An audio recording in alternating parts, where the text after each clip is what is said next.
اعوذ باللہ السمیع العلیم من الشیطان الرجیم بسم اللہ الرحمن الرحیم ربنا آتنا فی الدنیا حسنۃ وفی الآخرۃ حسنۃ وقنا عذاب النار۔ عزیز طلبہ السلام علیکم ورحمۃ اللہ وبرکاتہ۔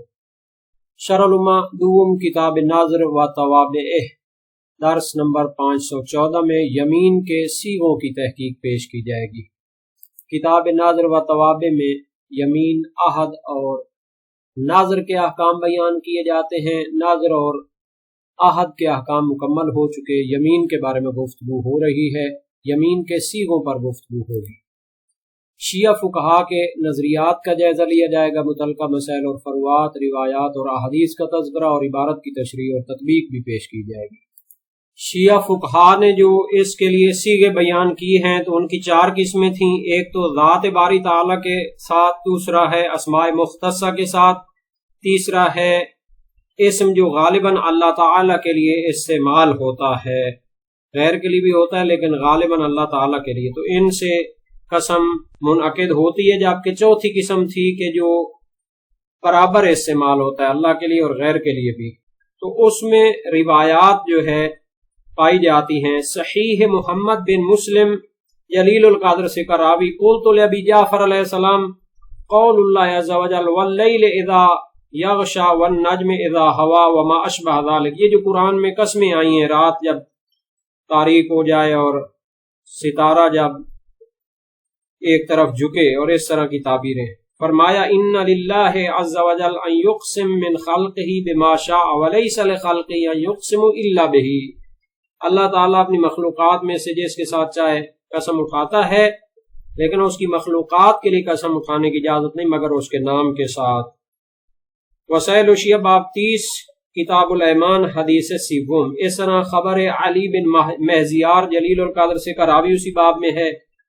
خبر حسین بن زید امام صادق علیہ السلام سے، آپ نے اپنے ابا و اجداد کے واسطے سے نبی اکرم سے روایت کی حدیث مناہی، نہا ان یحلف الرجل بغیر اللہ وقال ومن حلف بغیر اللہ فلیس من اللہ فی شیء، غیر خدا کے نام کے ساتھ قسم اٹھانے سے منع فرمایا جو غیر خدا کے نام کے ساتھ قسم اٹھائے تو وہ کچھ بھی نہیں ہے۔ یہ بھی اسی باب میں ہے۔ صحیح حلبی امام صادق علیہ السلام سے لا ارى للرجل ان يحلف الا بالله فاما قول الرجل لا ابا لشأنك فانه قول اهل الجاهليه ولو حلف الرجل بهذا واشباهه لترك الحلف بالله۔ صحیح کا معنی یہ ہے کہ امام نے فرمایا وہ شخص جو میں کسی مرد کے لیے نہیں سمجھتا کہ وہ حلف اٹھائے مگر اللہ تعالیٰ کے نام کے ساتھ، اور جو کہتا ہے کہ لا ابا لشانک، اس طرح کی جو جاہلیت کی تعبیریں ہیں تو وہ اللہ تعالیٰ کے نام کی قسم نہیں اٹھاتا۔ اسی باب میں ہے۔ اس طرح سمع بن مہران جلیل القدر سے کراوی کی بھی روایت ہے اور دوسری بھی روایات ہیں۔ ان روایات کا تقاضا یہ ہے کہ حلف اللہ تعالیٰ کے نام کے ساتھ ہوتا ہے، اس کی ذات کے ساتھ ہوتا ہے یا جو اس کے لیے غالب ہو، اور جب مشترک نام کے ساتھ ہو تو قصد اللہ تعالیٰ کی ذات کا کیا جائے۔ تو انہوں نے جو کہا ہے کہ چوتھی قسم کے ساتھ قسم منعقد نہیں ہوگی جب ذات کا بھی قصد کرے تو یہ بات ٹھیک نہیں ہے۔ باقی جو ادات و حروف قسم ہے تاللہ باللہ واللہ، تو یہ اہل لغت کی گواہی موجود ہے کہ یہ قسم کے لیے استعمال ہوتی ہے۔ اصل ان میں یہ ہے کہ با ہے چونکہ ظاہر و مضمر پہ داخل ہوتی ہے، اس کے بعد واو ہے کہ وہ اسماء ظاہرہ پر سب پر داخل ہوتی ہے، پھر تا ہے کہ وہ فقط لفظ جلالت پر داخل ہوتی ہے۔ تاللہ تفتح تذکر یوسف، سورہ یوسف آیت 85۔ نیز آیت ہے تاللہ لاکیدن اصنامکم، سورہ عنکبوت آیت 57۔ اور باللہ صلہ حلف اور قسم کا ہے، گویا قسم اٹھانے والا کہتا ہے حلف تو او اقسم تو باللہ ہے، پھر چونکہ کثرت استعمال ہے مراد واضح ہوتی ہے تو فعل حذف ہو گیا، بلکہ قسم منعقد ہوتی ہے اگر فقط لفظ جلالت کو مجرور پڑھے اور قسم کا ارادہ ہو، حروف قسم کو نہ بولے۔ اللہ لأفعلن، چونکہ یہ بھی لغت میں وارد ہوا ہے اور جر بھی اس کی وہ سمجھاتی ہے کہ یہ لغت کے تحت اور نحو کے قانون کے تحت قسم کے لیے ہے۔ محقق ہلی نے شرائع اسلام میں اس میں تردد کیا ہے، چونکہ یہ پتہ بھی نہیں چلتا اور اس کے علاوہ طریقے سے قسم اٹھانے کی عادت نہیں ہے، مگر خواص لوگ اس کو جانتے ہیں، تو یہ نظریہ ضعیف ہے چونکہ اطلاق ادلہ اس کو شامل ہے اور لغت صحیحہ بھی اس کو شامل ہے۔ ہاں اگر اللہ تعالیٰ کے نام کو رفع یا نصب دے تو پھر قسم کا حکم جاری کرنا مشکل ہے، چونکہ اس وقت لحن پایا جاتا ہے، غلطی ہے۔ اور ایمن کے بارے میں بھی بحث ہے کہ یہ اس میں حرف نہیں، خلافاً کہ زجاج اور رمانی کے خلاف ہے، پھر اس میں اختلاف ہے، یہ یمن سے مشتق ہے بمعنی برکہ یا یما ہے یمین کی، بصری اول پہ ہیں، کوفی دوسرے نظریے پہ ہیں۔ حمزہ واصل ہے پہلے نظریے کی بنیاد پر، حمزہ قاط ہے دوسرے نظریے کی بنیاد پر۔ دونوں صورتوں میں محقق علی نے شرائع اسلام میں تردد کیا ہے کہ اس کے ساتھ قسم منعقد ہوتی ہے، اس حوالے سے کہ وہ جامع یمین ہے تو اس کے ساتھ قسم ہوگی، نہ کہ اللہ تعالیٰ کے نام کے ساتھ، یہ کوفیوں کے مبنے کے تحت۔ اور قسم اس کے ساتھ قسم ہوگی وصف خدا کے ساتھ جو کہ یمن و برکت ہے، نہ کہ اس کے نام کے ساتھ، تو یہ قصریوں کے مبنی کی بنیاد پر ہے۔ لیکن ایک جماعت اس کے ساتھ یمین و قسم کے منعقد ہونے کا اعتقاد رکھتی ہے، چونکہ یہ عرفاً قسم کے لیے واضح کیا گیا ہے، اور حماد کی روایت امام صادق علیہ السلام سے جو صحیح علبی کے قریب ہے، مگر اس کے آخر میں ہے وَأَمَّا لَعَمْرُ اللَّهِ أَيْمُ اللَّهِ فَإِنَّمَا هُوَ بِاللَّهِ، لَعَمْرُ اللَّهِ أَيْمُ اللَّهِ بھی یہ اللہ تعالیٰ کے نام سے قسم ہوتی ہے۔ وسائل وشیہ باب 30 کتاب الایمان، یہ حدیث چارم کے ساتھ ملحق ہے۔ ایم مخفف ہے ایمن کا، بلکہ مقتضب اور مخفف ہے ایمن سے، ایم اللہ من اللہ ملہ، تو ان کا بھی ایمن کا حکم ہے۔ صاحب جواہر نے تفصیل کے ساتھ اس کو بیان کیا ہے، فرمایا بلکہ ابن آوی سے استدراک صحاح لغہ جوہری میں یہ کلمات 21 لغت رکھتے ہیں، تو وہ ساری تفصیل ہم نے پہلے درس میں بیان کر دی تھی۔ تو اب ہم اس درس کی تفصیل دیکھتے ہیں۔ فرمایا وَمَا ذَكَرَهُ هُنَا تَبْعًا لِلْعَلَّامَةِ وَالْمُحَقِّقِ قَدْ اسْتَضْعَفَهُ فِي الدُّرُوسِ بِأَنَّ مَرْجِعَ الْقِسْمِ الْأَوَّلِ إِلَى أَسْمَاءٍ تَدُلُّ عَلَى صِفَاتِ الْأَفْعَالِ كَالْخَالِقِ وَالرَّازِقِ۔ دراصل شہید اول نے جو لمعہ میں ترتیب ذکر کی ہے اور جو سیغے ذکر کیے ہیں، یہ محقق ہلی اور علامہ ہلی نے بھی ذکر کیے ہیں، جبکہ دروس شرعیہ میں انہوں نے اشکال کیا ہوا ہے، تو اسی کی طرف اشارہ کرنا چاہتے ہیں۔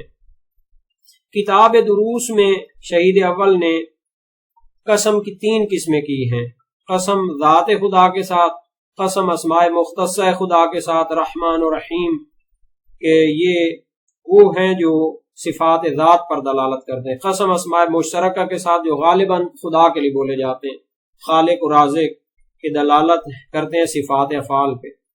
شہید ثانی فرماتے ہیں محقق ہلی صاحب شرائع الاسلام اور علامہ ہلی نے مصنف کی طرح جو انہوں نے لمعہ میں ذکر کیا ہے، تو ذات باری تعالیٰ کے ساتھ جو قسم ہوتی ہے اس کی مثال دی ہے وہ مقلب القلوب والابصار، اور اسی طرح اور اس میں مختص خدا کے لیے بھی مثال دی ہے اللہ کے ساتھ، جبکہ مصنف یعنی شہید اول نے دروس میں اس پر اشکال کیا ہے۔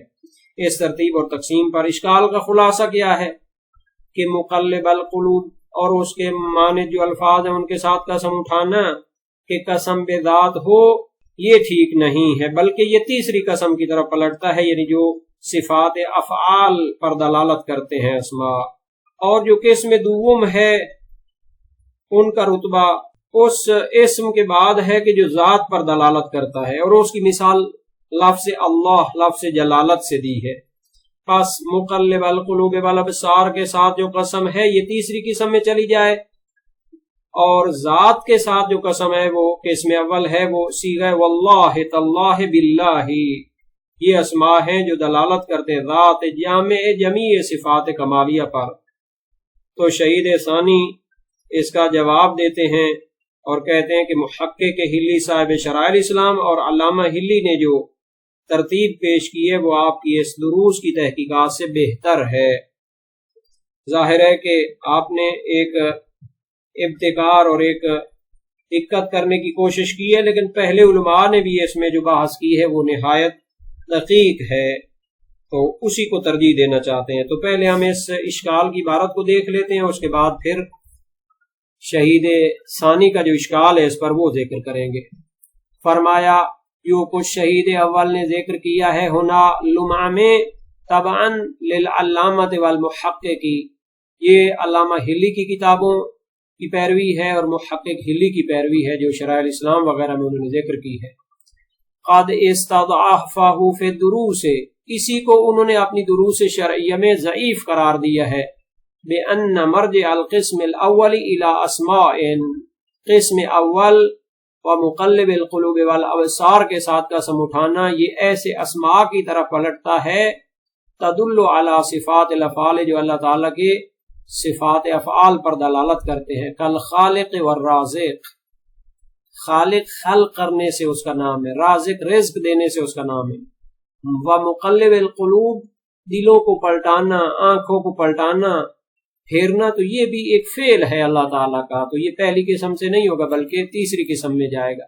التی ہی ابعد من الاسماء الدالۃ علی صفات الذات، اور وہ جو ہم یا محقق اور علامہ پہلی قسم شمار کر رہے تھے ذات باری تعالیٰ کے ساتھ قسم اٹھانا، تو ومقلب القلوب والابصار والی مثال یہ تو ان اسماء کے بھی بعد ہے کہ جو صفات ذات پر دلالت کرتے ہیں، کہ جو دوسری قسم ہوتی ہے۔ کالرحمن والرحیم، رحمان اور رحیم صفات ذات پر دلالت کرنے والے نام ہیں اللہ تعالیٰ کے۔